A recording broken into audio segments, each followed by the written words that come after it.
His most famous story is The Little Mermaid, but you may also know him from tales such as The Snow Queen, Thumbelina, The Ugly Duckling, The Princess and the Pea, The Emperor's New Clothes, The Red Shoes, and The Little Match Girl. Hans Christian Andersen is responsible for so many foundational stories of our childhoods, although many got Disney-fied. The Little Mermaid lost its painful and highly personal ending. The Emperor's New Clothes became llama homoeroticism movie. And The Snow Queen got stripped of most of its actual story and was remorphed into Sisters in a Blizzard movie. Andersen's original fairy tales were much heavier, much more religious, and much more reflective of his own life, dreams, and fears than they became after being translated into English long ago, and subsequently watered down. The original tales were much like Andersen himself, and he was definitely, well, Hans Christian Andersen was a bit of a shit show. As Jack Zipes writes, indeed, Andersen had very little to do with children and had an enormous but fragile ego. He was anything but naive and pleasant. In fact, he was very shrewd and calculating and could also be obnoxious. Most of all, he was desperate for love and attention. Harsh as it sounds, that really does sum it up. Hans Christian Andersen was a chaotic man who tripped gracelessly through all of his relationships, pissing off a vast number of people and never finding the love that he so craved, despite his constant romantic obsessions with both men and women. And yet, somehow, he still left an undeniably vast mark on modern pop culture with the stories that he left behind that, through his failure to connect to people in life, has connected to people's hearts long after his death. Who was Hans Christian Andersen, really? This will be my last video of 2023, so I wanted to end the year with a bang. Come learn with me about Denmark's favorite chaos bisexual. But first, let's hear a word from today's sponsor, Wayfair. For the last several months, I've been hosting Season 2 of the series A Style is Born, brought to you by Wayfair. Wayfair has their own channel on YouTube where they have various shows talking about some fascinating histories of objects and design. A Style is Born is a show where we explore the history behind some of the most iconic design styles. You may be familiar with Season 1, which was hosted by Ariel Bissett, who did an amazing job and explored some super fascinating histories like mid-century modern, cottagecore, and boho. In this series, we peel back the layers of some of your favorite styles and see what fascinating history is hiding underneath, what influences evolved them, what their main elements are, and the social factors that you may not have realized were connected to them, as well as how they're being revived throughout recent decades through to today, so that you can incorporate them into your own home if you so desire. You can go ahead and check out all of the episodes of Season 2 now. We have taken a journey through the histories of Art Deco, Art Nouveau, Brutalism, Gothic, Biophilic, and now, in the 6th and final episode of Season 2, I'm literally taking you with me to Texas as I explore the history of Southwestern style. So grab your 10-gallon hats and come learn with me by following A Style is Born over on Wayfair's YouTube channel, which is linked in the description below. And now, let's get back to learning about Hans Christian Andersen. Much like his works, Hans Christian Andersen described his life quite literally as a fairy tale, which is both accurate and not. His life was wholly unmagical, and his autobiography is just as fictional as his fairy tales. He begins it like this: "My life is a pretty fairy tale, very rich and happy. If I had met a powerful fairy when I went out into the world poor and alone, and she had said to me, 'Choose your path through life and your goal, and then, according to your spiritual development and the demands of reason in this world, I shall protect and guide you,' my destiny could not have been happier, smarter, and better directed. My life story will tell the world what it says to me. There is a loving God who directs everything for the best." Andersen told this lie often throughout his life, as if he was trying to manifest it into being. Given his fervent religiosity, this makes a lot of sense. His first autobiography was published in his 20s in 1832, and in 2 subsequent decades he published yet another, constantly attempting to reinvent himself. Hans Christian Andersen was born on April 2nd, 1805 in a tiny cottage in Odense, Denmark, to a brutally poor family. His mother was a washerwoman and his father was a young shoemaker about 10 years her junior. It was fairly common for men to marry older women there in this time, often called taking on a matron, in an attempt to prevent having a giant horde of children that he couldn't afford. It was a quick wedding, seemingly only to prevent their son from being born out of wedlock. Andersen wrote of his parents in a romantic sense, since his father loved poetry and scholarship and instilled this in his son from a young age.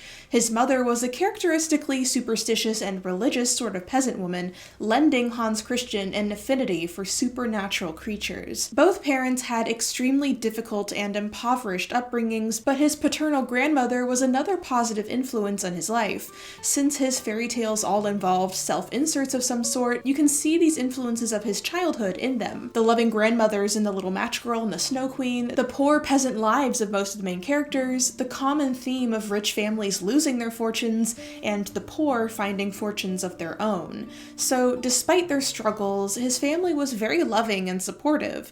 It was the rest of humanity that he tended to struggle with, which was certainly not helped by the bizarre feeling that he was of a higher class than his peers, and, unrelatedly, that he was markedly effeminate. He says, "I very seldom played with other boys. Even at school I took little interest in their games, but remained sitting within doors. At home I had playthings enough which my father made for me. My greatest delight was in making clothes for my dolls, or in stretching out one of my mother's aprons between the wall and two sticks before a currant bush which I had planted in the yard, and thus to gaze in between the sun-illuminated leaves. I was a singularly dreamy child, and so constantly went about with my eyes shut as at last to give the impression of having weak sight." He continuously alienated himself from other students by claiming that someday he would be rich and own a castle, and that he was a changeling from a noble family, and that angels spoke to him. Things changed in 1816 when Andersen's father passed away, and the young boy became even more grim and reclusive. His mother became an alcoholic, struggling to make enough money to survive. Andersen was sent to work at a cloth mill where the workers realized that he had a beautiful, high singing voice. Rather than work, he was asked to entertain the others while they worked. But this didn't last long because a worker suddenly accused him of actually being a girl due to his soft voice and pulled his pants down to prove it. Andersen ran home in fear and never had to return again. But his interest in singing on stage continued, and he dreamed of joining the Copenhagen Royal Theatre.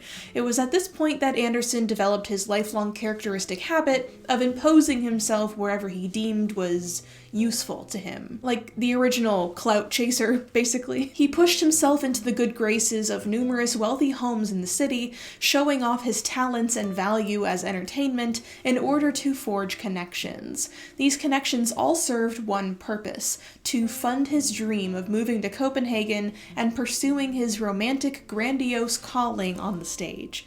At long last, in 1819, the 14-year-old boy finally set out on his journey towards fame in Copenhagen, alone in the world for the first time. This is another point where the timeline gets a bit wonky due to Andersen's confusing fabrications. Once in Copenhagen, he apparently searched for his Aunt Christian Andersen, only to find that she was running a brothel, something that he felt deeply embarrassed by in later years and went to lengths to ignore in his autobiographies. This was for a number of reasons. Andersen's family had a long, sordid history of struggles related to sex. He had aunts and cousins who were sex workers, and cousins born through adultery. All he saw was sex leading to suffering and burden. He even had a half-sister named Karen Marie, who he went to great lengths to pretend that never existed, because she was born before him out of wedlock, and he felt that her existence would tarnish his reputation. When she died of consumption in the 1840s and was buried in a pauper's grave, Andersen made no effort to mourn her. Denmark had a considerable problem at this time with poor women being forced into sex work in one way or another. The poverty and apparent sexual depravity of Odense in particular gave it a hell of a reputation, and for the rest of his life, Andersen would be unceremoniously clambering to dissociate himself from that reputation and the effect that it had on his youth. But those effects are still wildly apparent in his stories, such as 1852's She Was No Good. So, despite his shame, he still was forced to find lodgings in a brothel building. Beggars can't be choosers. losers, really. Immediately, Andersen set to doing what he knew best, showing up unannounced in the homes of the rich and well-connected and attempting to perform for them. Of course, this gained him a reputation quickly. Whether it was good or not was kind of a mixed bag. He told anyone who would listen the floral and carefully constructed story of his childhood, his loving but poor parents, his birth on a bed constructed from the old belongings of a dead count, his hunger for knowledge and poetry and faith in God. It was his very first fairy tale, and not the last time that he would be the main character in it. For all his faults, he knew exactly what rich people wanted to hear, and a 14-year-old romantic caricature coming to their homes as entertainment was exactly the sort of thing that rich people craved. But these dreams didn't last that long. As puberty changed his voice and poverty made him increasingly harder for rich people to look at, his ambitions for singing on the stage began to look dim. Although he had a brief stint in the Royal Theatre Ballet School, but it was during these years of suffering that he met Edvard Collin. Andersen found a father figure in Jonas Collin, Edvard's father, who worked at the Royal Theatre, and in the Collin family, Andersen found a second home and a benefactor, and he sought desperately to earn the trust and affection of Edvard. At this point, the great enigma of Andersen's sexuality begins coming into play. Around the age of 20, he began writing panicked thoughts in his diary, begging to God to keep him from suffering carnal compulsions. The only lustful act he ever committed in his life that we know of was that he jerked it, and even that was written down in code. On the one hand, he was traumatized by the suffering he had seen sex cause. On the other hand, he was also a vain narcissist and couldn't find himself really interested in other people long enough to really forge feelings. Yet. We'll get to, that. It certainly didn't help that wherever he went, and especially at school, he was jeered at and called soft, effeminate, womanly, stupid. He receded into himself more and more, and became even more religious than ever. And yet, as the years drew by, he craved romance in every sense of the word. He wished he could will it into existence. The issue was, he absolutely could not fathom having sex with women, to the point that he felt wholly disturbed by adult women in general. He could handle getting affection from children because it never included the threat of physical intimacy, so it was safe to him. Any interaction with a grown woman that could possibly be interpreted as sexual positively disgusted him. In the 1830s, any woman he was close to was filed into the mother or sister category, and was therefore unattainable and unthreatening. Like his gaggle of nun gal pals. Hilariously, this complete aversion to pursuing women made him very attractive to women in a way that he never was in a physical sense. He constantly drew in hordes of women. They were just really into his fruity vibes. Nothing new here, and nothing has changed either. And yet, on an emotional level, he still heavily pursued the hearts of various women, like Edvard's younger sister, Louise, and Riborg Vogt. Short-lived, but still significant. Short-lived because upon deeper inspection, his letters to Louise were, in actuality, in part calculated moves to get closer to the more guarded Edvard. And if a platonic romance with Louise happened as a side effect, then cool. But he continually wrote to Louise asking her to help him gain Edvard's affections, so he really flip-flopped around, to be honest. Jens Andersen, I think, sums the situation up the best in his biography. Was Andersen truly ever in love with Riborg Vogt and Louise Collin? Yes, in the sense that he, with his unstable character and a temperament that was always easily influenced, could fall in love at any time, any place, and with anyone. Andersen, who always wore his heart on his sleeve, learned that a human heart could not possibly contain so many different emotions.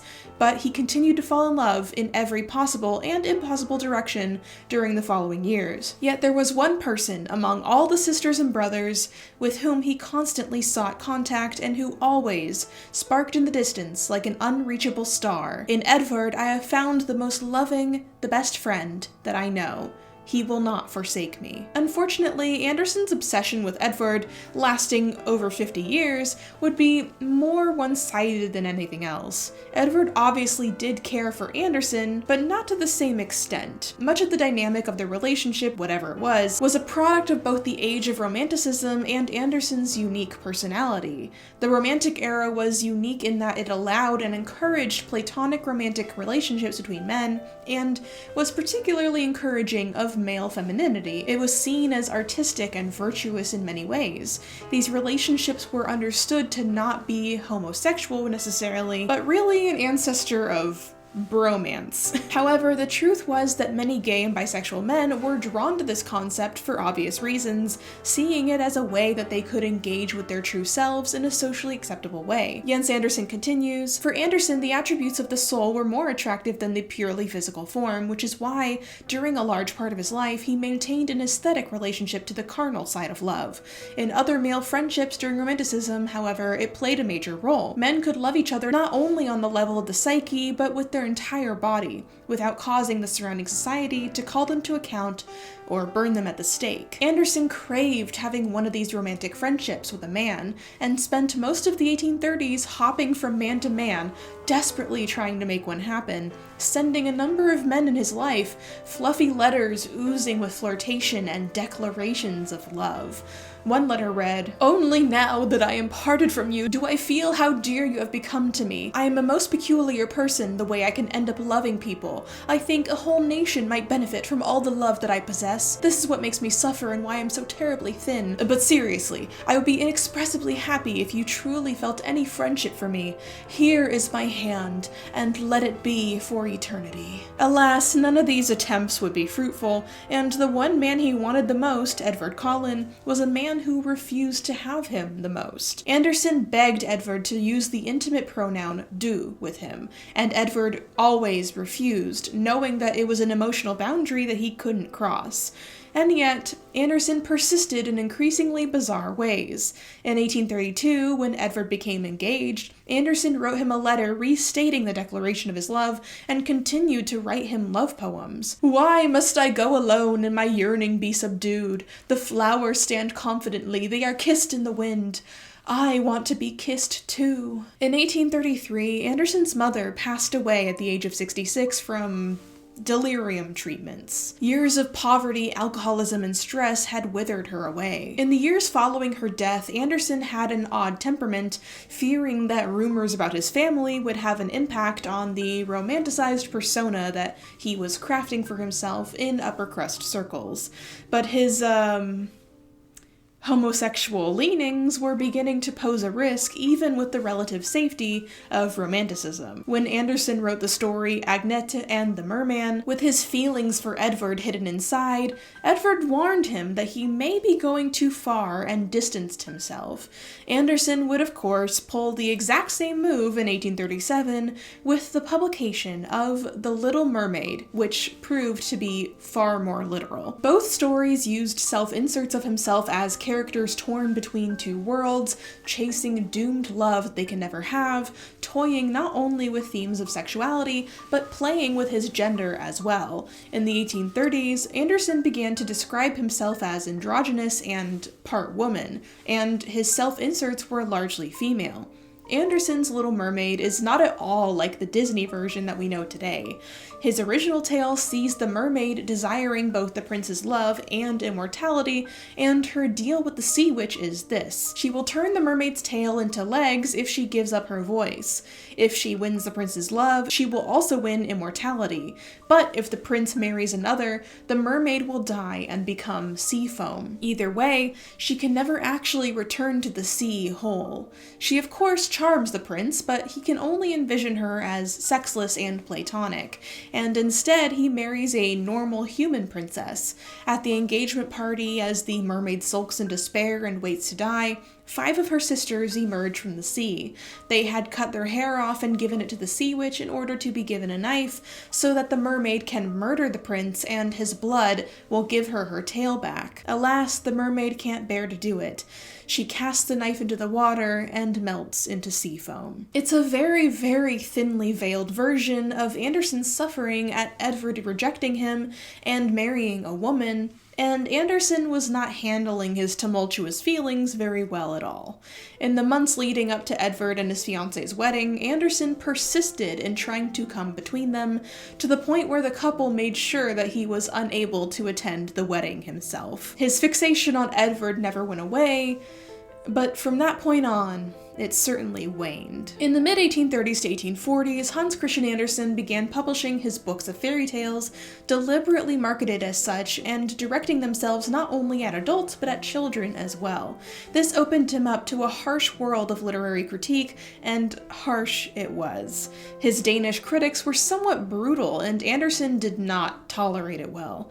As usual, his plays received the same treatment. Despite this, when his honestly questionable at best play, The Mulatto, opened at the Royal Theatre, it was to great success and many sold-out nights. And this success was enough to lift Andersen's spirits. He wrote, "The Mulatto has lifted me up on its shoulders, but now I have to see about going to step higher. Forward, forward, or die. In order to fly off on another star, that is my constant thought." As Andersen's fame and bank account grew, he began to travel more of the world and rub elbows with the rich and elite.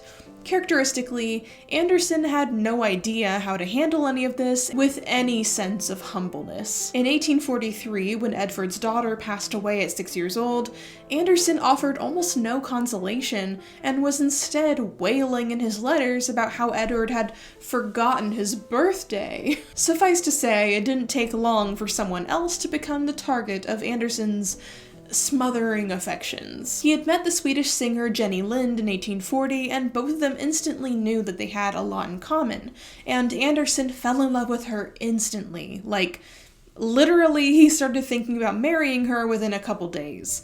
Jenny was the first woman in his life to actually arouse something in him, anything like sexual desire.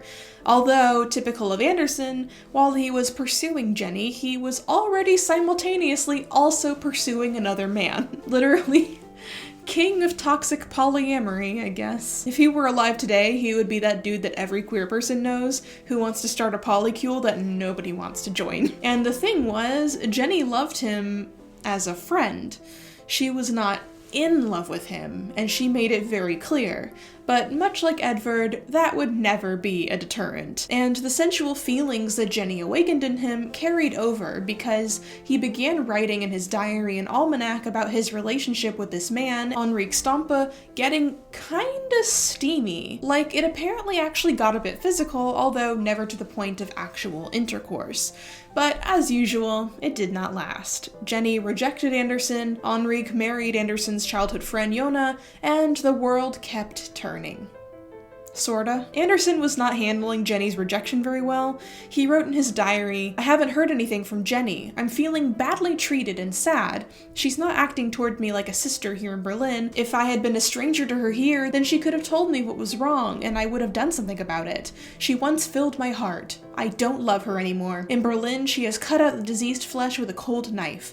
In Copenhagen, I lived for her. What good did it do me?" Andersen spent the 1840s taking grand expeditions throughout Europe and the Near East, expanding his fame and hanging out with other famous writers like Victor Hugo and Alexandre Dumas. He even became quite close with Weimar's Grand Duke Karl Alexander.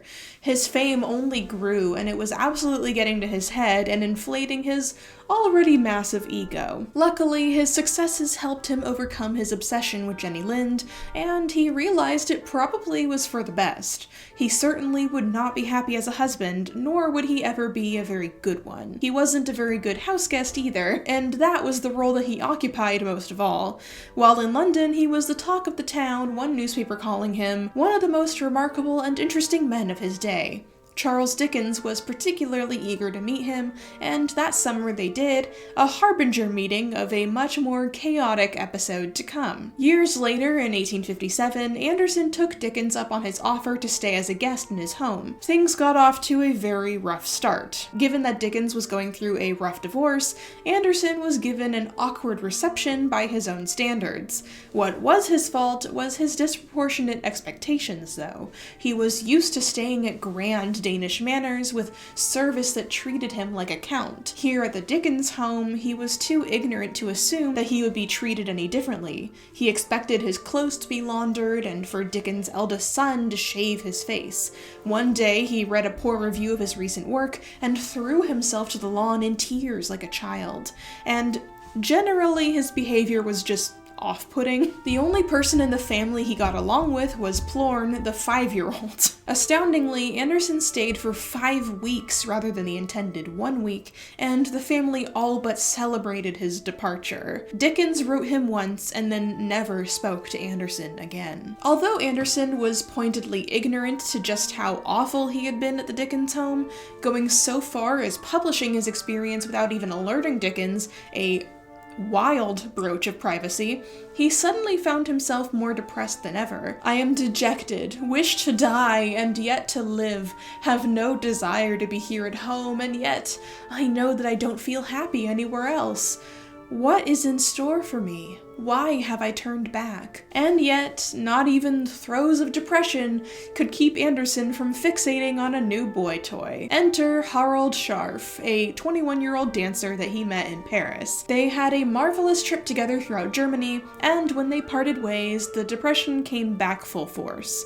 He figured Scharf must be the cure for his demon-ridden spirit, and began to pursue him. But given that Scharf already had a seemingly boyfriend already, and Andersen was much too old, he finally realized that Scharf wasn't going to fall for him. In his later years, he befriended Jorge O'Neill, who insisted on taking Andersen with him to the brothels of Portugal and Paris, saying his issue was that he was sexually frustrated, and it's about time he fixed that. And Andersen actually agreed. However, no matter how many times they visited the brothels, it seems that Andersen never actually went through with anything. Another new friend, Robert Watt, regaled Andersen with tales of his own Parisian sexual escapades. Watt, too, took Andersen to brothels, but every time he actually linked up with a sex worker, he would just have a pleasant chat with her, pay, and then leave. The visits were more good for writing inspo than anything else. As one of his critics, Georges Brand, wrote, "I know no poet whose mind is more devoid of sexual distinctions, whose talent is less of a nature to betray a defined sex, than Andersen's. Therefore, his strength lies in portraying children, in whom the conscious sense of sex is not yet prominent. The whole secret lies in the fact that he is exclusively what he is. Not a champion, as many of our great writers have been, not a thinker, not a standard-bearer, but simply a poet. A poet is a man who is at the same time a woman." In 1871, he ceased to be a full-time guest and finally lived alone. Not only was he depressed, but he truly felt as old as he was. Within a few years, he lost his motivation to write. All he could bring himself to create was his lifelong love of paper cutting. His liver was beginning to fail, he was tired and weak, and asthma made it hard for him to speak. Seemingly everything and everyone tended to annoy him. The end came quickly once it started. Hans Christian Andersen passed away in his sleep on August 4th, 1875. When his funeral was held on August 11th at Volfukirke, hundreds of people arrived to pay respects to the great Danish creator of fairy tales. White ribbons were brought in bearing the words, "You are not dead, although your eyes are closed. In the hearts of children you live forever." When he was buried, he left spaces alongside him for Edvard Collin and his wife Henrietta, and when they both died a decade or two later, they were buried there. But eventually, the Collins' bodies were moved, and as usual, in the end, Andersen was left in his grave, alone. I think it's easy to come away from this life story with the impression that Hans Christian Andersen had no redeeming qualities, which is obviously not true. Had he no goodness in his heart, he scarcely could have written fairy tales and stories that touch people's hearts so strongly, and became so immortal. I think there's a good reason why people from all walks of life resonate with his writing, even before it was Disneyified, especially stories like The Ugly Duckling.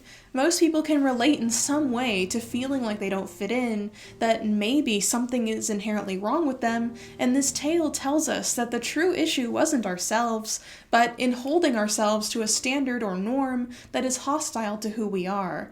And the original version of The Little Mermaid, of course, holds a firm place in the heart of many queer people, given that it is inherently a queer story. It intimately captures a unique brand of pain that can't easily be described. So, yeah, he was really fucking annoying, and a pest. But at the same time, he had two valuable qualities. The sheer audacity to assume that everyone is his friend, which did indeed earn him a number of friends who really loved him, and the ambition to chase his dreams, no matter the humiliation it cost. The Little Mermaid may never have earned her immortality, but Hans Christian Andersen, in the end, surely did. Thank you for learning with me about yet another unhinged bisexual man. Add him to my list next to, Caravaggio and F. Scott Fitzgerald. The list will keep growing. Anyway, since the next time I post is next year, Mila and I want to wish you all a very happy and safe holidays. So, until next year, wash thy hands, wear thy mask, especially if you're attending any protests, and don't give up your tail for some man. She's a good sport.